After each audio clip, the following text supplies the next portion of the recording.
Hey Stags fans, welcome back to another episode of From the Director's Chair. JJ Duke here with me is Director of Athletics, Paul Schlickman. Paul, it's been roughly about 2 months since we've last recorded, but there's a reason why. We'll get that into a little bit as we welcome in the brand new head coach of Fairfield men's basketball, that is Jay Young. But before that, we have it's a bit of a laundry list actually to go hit on. So we're going to cover some action from the end of the winter season as well as get you up to date on what's happened during the spring. So first we start off, it's another trophy that's being added just across the way over at the pool. Women's swimming and diving, yet again, MAC champions for the second straight year in a row. And they won by pretty decisive fashion, 130 points ahead of their second best competitor. So another outstanding season for women's swimming and diving. Right. Well, MAC championships are a beautiful thing. We love winning championships, and Coach Bruno has done an amazing job rebuilding that program. We've talked about that before, but certainly their competitiveness to repeat is not easy in any sport. So they went and did it again. They've got, a lot of talent, more depth, highly energized, positive culture that he's built with that program, and I think it's going to continue to feed off itself. They deserved it. They kind of won it in resounding fashion, and again, Tony and his staff have done a great job, so it's good to have him get that recognition as well. Yeah, it's almost a wire-to-wire victory for the group, and in addition to Coach Bruno winning the MAC Coach of the Year, Morgan Hansen was named the most outstanding swimmer from the entire event, won 3 events, including setting the new championship record in the 100 fly. So, we had a couple of swimmers get accolades last year, and Morgan taking home another trophy this year. She had an unbelievable meet over the course of the 3 days. I was able to be there. It was fun to watch them. It's a great championship. I think it's one of the more fun championships that we have in the conference, and it's always fun to see our individual student athletes achieve at a high level. And swimming's a little bit nuanced. There's a lot of individual accolades that go along with it, but it all funnels into a team effort. So it's a fun event to be a part of. Well, outstanding again to women's swimming and diving for another MAC championship. We move out of the pool now to the hardwood. There was a couple of individual awards that was given to Fairfield players at the end of the season. Lou Lopez Seneschal was the Rookie of the Year in women's basketball. Jonathan Casababu wraps up his outstanding career with the MAC Defensive Player of the Year award. And also Neftali Alvarez was an all-rookie team as well. So all 3 of those players obviously did a great job on the floor this year, but great representatives of the university as well. Again, fun to see them kind of grow over the course of the season and grow into their roles and develop. Certainly Jonathan's, in a little bit of a different situation because he's a senior and he's been such a focal point of the men's basketball program and in some sense larger than life in terms of his personality. But a great ambassador and a great representative of our student athletes and what we're all about. So really fun and rewarding to see him get that recognition, and well-deserved. So I was really happy for him. And then it's also good to see on the flip side of that, some of the younger student athletes develop over the course of a season and get some recognition as well. So it was a great job by all 3 of those athletes, and also quick shout out to Jonathan, who represented Team MAC in the 3v3 basketball tournament that was held at the Mall America. Did you watch any of that? Because I was able to see a little bit of it, and it was fun to see. It's a great event. It's fairly new, and I think it's really fun, particularly for some of the mid-major guys to kind of get together. It's a great camaraderie builder within your conference to play now, go out and kind of team up with some guys you've been knocking heads with all season or over the course of your career. So it's a really cool event. I think the kids have a lot of fun with it. And it's kind of an equalizer to kind of put it in a 3-on-3 framework where you can, the MAC guys can go out and compete against some of the Power 5 guys or whatever it may be and have some fun and have a level playing field. So they had a lot of fun with it, and they had some success with it. And also pretty cool that they held it in the Mall of America, where you had people watching from 6 stories above. So congratulations to Jonathan for representing the MAC. So we now move from the winter to the spring, or really kind of that transitional sport from the winter and spring, which would be lacrosse. And we start with the women's team, and Coach Laura Field just continues to find ways to have success. The team already has clinched a spot in the MAC championship tournament. They've already secured a double-digit win season. And Brooke Gallagher, the grad student, 50-plus points already. That group is having a great season. I'm really impressed with what they've accomplished thus far this season. Not only in the non-conference, but obviously thus far in league play. To be 5-0 at this point for a couple of reasons. And I would credit certainly Laura, but I would credit her staff as well. They have done an amazing job of coaching with a team that's been incredibly banged up with injuries, and they're still not quite there in terms of overall health and being whole as a unit. but they're figuring out ways to win, and that's a sign of, I think, good coaching, a sign of a good team. I think they have some really good senior leadership that's kind of towing the line and keeping their team, locker room and culture together, and so really good unit. I think they're playing really well, given what they've had. Some big games coming up, big one coming up this weekend for MAC playoff implications. It's certainly going to be fun to watch that team on the run in, and also on the men's side, another group that's also in the mix for a potential conference tournament bid. They had a winning season in non-conference play at 5-4, and an electric win as well against Utah under the lights. First time in a couple of years that men's lacrosse had a night home game. But Coach Copeland has got his work to do to finish out the season, but it's still very much a possibility to be playing lacrosse in May. Yeah, it comes up even quicker on the men's side than it does on the women's side. So 3 games left, and the 3 biggest game stretch of the year. 3 big ones coming up, going to Drexel this weekend. Kind of a must-win situation to stay alive in the playoff hunt. But I think they continue to play hard. I think they've developed and just kind of close some gaps this weekend. We head from the lacrosse field to the diamond, and Bill Courier's done a great job with that team with baseball. They've already won 3 MAC series this season, and a resume that's been built in non-conference with wins over 22nd ranked UConn, wins over Yale, James Madison, St. John's. This is a group that can make a run come postseason time. I was just talking to him today before we came over. He's excited about how they're progressing. I think they've won 11 out of 13, so they've got it rolling a little bit. Getting those weekend series wins in league play is big. It builds your confidence, it builds your momentum. And then those midweek games where you're kind of always fudging with your lineup, but it gives guys a lot of reps, keeps them fresh. They're trending really well. Their bats are better. They've had good, stable pitching, so they're trending really well. I think they're going to be in good shape. They got a lot of conference games left, but going in the right direction, certainly. And so he seems excited about where they're at and where they're going. And also, congratulations to Jack Gethings, the senior infielder, breaking the runs record as he touched home for the 143rd time in his history against Yale. And also on the diamond, but on the softball diamond, Julie Brzezinski, one of the best starts in program history, winning 11 of their first 14 games. They've got a mix of conference doubleheaders coming up over the next few weeks, but they've certainly got all the pieces there as well. Sure, interesting too, and this happens really, you could pick a sport, it probably happens. There's ebbs and flows to the season. They started off really hot. They had some great southern swings, good wins over good teams. Then they had some adversity with some injuries, a couple key injuries.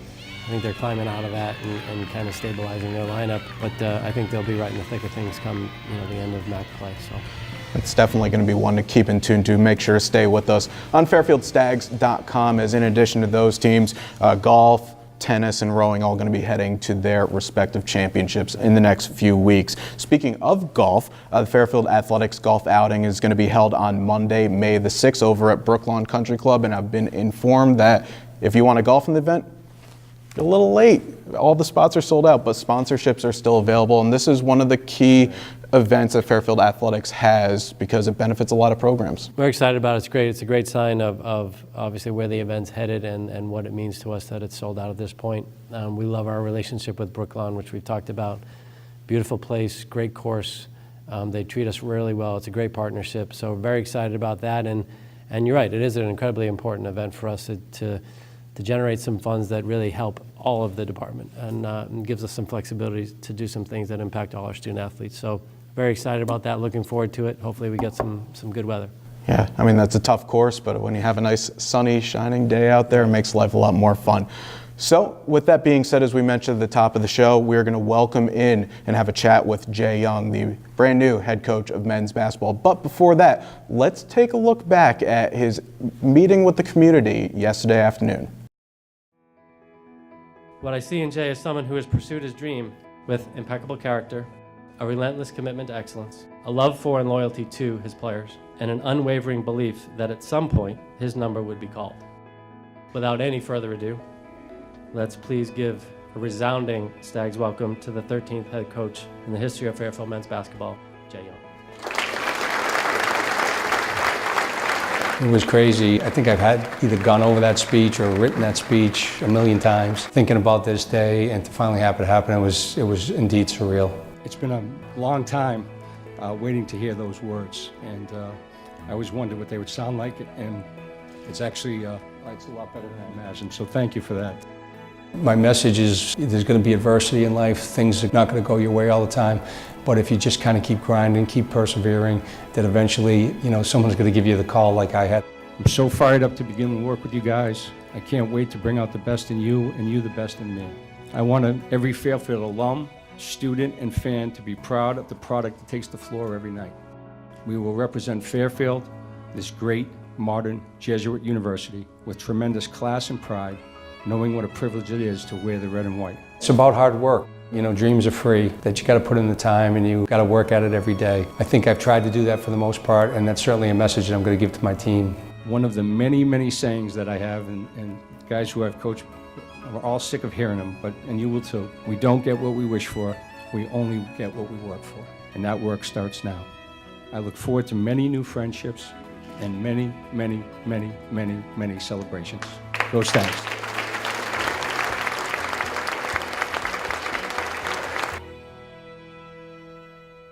So you just saw what happened yesterday as head coach now Jay Young joins us here. That was a very unique day, an opportunity to speak with the Fairfield community for the first time, but it was also a very emotional day for you. So why was it?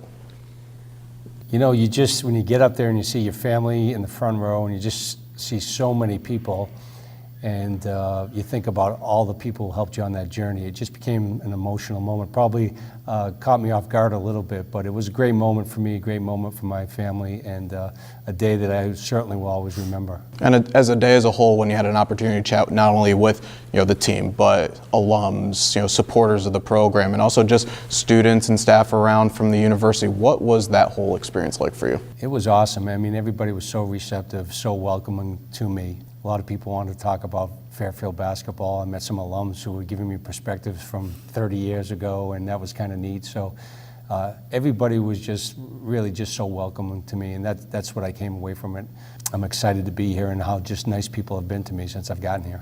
Now for you, Paul, it's been obviously kind of a difficult but a nice test of going through the experience of hiring a new basketball coach. For those who aren't used to this type of atmosphere, what exactly is that like, looking to try and find the best candidate, not only for Fairfield basketball, but someone that fits into the community? I've been through it a couple times now. Second time having gone through it as an AD, it's like a dead sprint for 3-4 weeks, thereabouts, whatever your time frame is. So it's a very intense process. I think we ran a very substantive, thorough process in a very efficient manner to end up with the gentleman to my right. But it's unique in the hiring world, particularly in the head coach hiring world, because you're balancing your season comes to an abrupt end. If you're in the situation where you're making a leadership change, then you're running against other time constraints, some of which want to make you go faster, some of which delay it. So you're running into conference tournaments, you're running into the first round of the NCAA tournament, you're running into these different obstacles along the way or that kind of impact your search. So you just kind of roll with it and you get through it as efficiently as you can, and you don't want to sacrifice quality for rushing or efficiency. So it's balancing a lot of that. When you look for qualities in a head coach, what rung out with Jay, when you're going through this process, especially knowing that you guys have had a previous history? Sure. Well, if you take the history or the personal knowledge aside, I think the obvious thing that you look at is, whatever, in this case, basketball-centric experience and track record of success. So you look at track record of success along the way in whatever role you've been, be it a head coach, be it an assistant coach, whatever that role is.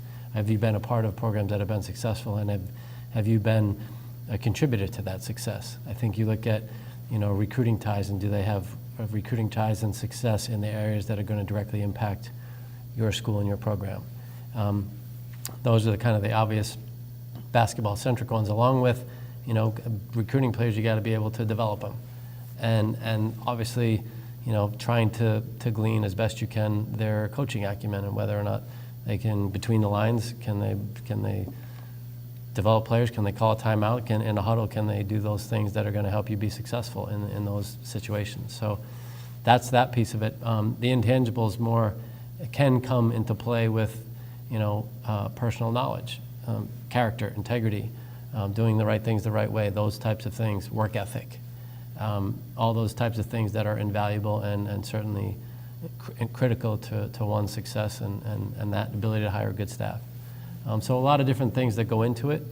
So there's those personal attributes, if you will. I also want someone, bigger picture, who's going to be a great value added to the campus, be a pillar of the community, be someone who's going to be a great team player in the department. All those kinds of things go into the package that you're looking for, particularly in the sport of basketball, where it's a high-profile role and one that has a lot of meaning to a lot of people. For you, when you saw this opportunity become available, for someone that's had success, as Paul mentioned, he's looking for someone that has success. Winner at the University of New Haven up the road, doing well at Stony Brook and at Rutgers. What have you learned from those experiences that's going to help you here at Fairfield? Well, I've been a part of a bunch of builds, and really the lesson that I have learned that there's no quick fixes, that you've got to trust the process. And the process, and I was talking to the team today about it, is that you just come in every day, you roll up your sleeves, and you just get a little better. And I was telling them that I thought this was our fourth workout, and we've gotten better in each workout so far. And that's the message that I have to my staff when they get in here and to how we're going to attack this thing. It's just to really roll up your sleeves, get better every single day. If you don't, figure out why that didn't happen, adjust your process, and keep moving forward. So I've been part of a couple as a head coach and a couple as an assistant, and that's kind of the way we've always done it. Now, for those who have never seen Jay Young basketball before, what's that going to entail? Obviously, you talk a little bit about rolling your sleeves up, maybe that lunch pail and hard hat mentality, but what can we expect come this winter? Well, first and foremost, I hope it's a product, and when you watch it, no matter what the score is at the end of the game, that the fans come away and are really proud of the way we competed. That's the first thing. And then, we've built programs, and I've been part of them, like I said, around defense and rebounding. And I think people appreciate that. It's usually the way that, the first step in building a program, you get you guys to compete on that end of the floor, and enables you to kind of steal some games maybe that you shouldn't. And, it always travels with you. If you're a good defensive team, you can go on the road and still compete. So I've been, like I said, I've been a part of them on the defense, and they usually start on the defensive end and rebounding, and that's what we're going to do here as well. You talk about the product and making people proud of it. I would be remiss if we didn't talk about the fact that right here at Alumni Hall, we had some outstanding crowds at the back end of the season. And it's a very passionate Fairfield fan base as well. So, kind of putting everything in perspective here, I think the folks are going to really enjoy, what Coach Young's going to bring to the table. And certainly it would be one to come out from day one. Well, I think yesterday was a great indicator of it right up front in terms of the turnout we had. The warm reception, as Jay alluded to. It's just, I think it's an indicator of how passionate people are about Fairfield basketball. There's a great sense of the history of it. I think there's a great sense of having them be re-energized by what we did in this arena here this winter with the 7 games and the great atmosphere that was created, 3 of them being sellouts, so that kind of got the ball rolling again. And I think there's a great sense of anticipation and excitement about what that could be moving forward. Certainly getting Jay on board adds great value and momentum to that. And then down the road, we're hopefully sitting in a newer building in a couple years, and then that just feeds off itself. Now, obviously, it's the spring right now, so we're a little bit of ways away from when season is in full gear. But for those at home, what's going to be the process over the next couple of weeks? Looking at potentially staff. You talk about some of the staff already, but what could the staff be looking like, scheduling purposes? What are you looking to achieve once we get to the fall? How is that going to come in fold? Right. Yeah, I've got a lot of work to do the next few weeks. It's going to be busy. We're kind of putting together the staff as we speak now, and I'm really confident we're going to have a great staff that the kids will love, and will be great guys at developing players and bring a lot to the campus as well. We still have games to schedule, so we're kind of figuring out that now as well. And then we've got some open scholarships. So my wife was here for the press conference yesterday. I told her I'll see her in June sometime, and that's what we got to do. We got a lot of work to do. Even if the season is in the winter, it never certainly stops. Never stops. This is 24 days a week, every single day of the year. So 24 hours in the week, I should say, and every single day of the year that you're doing this. If you're at home, you're at least thinking about it. So but I love what I do, so it's really not work to me. Well, Jay, congratulations again. Welcome on board, and looking forward to seeing what comes up this fall. Thank you, appreciate it. And that's going to do it for this episode here from the Director's Chair. Thanks so much for tuning in. And again, as always, make sure to stay tuned on fairfieldstags.com for more information. So for Jay, for Paul, and myself, thanks so much for watching. And as always, go Stags.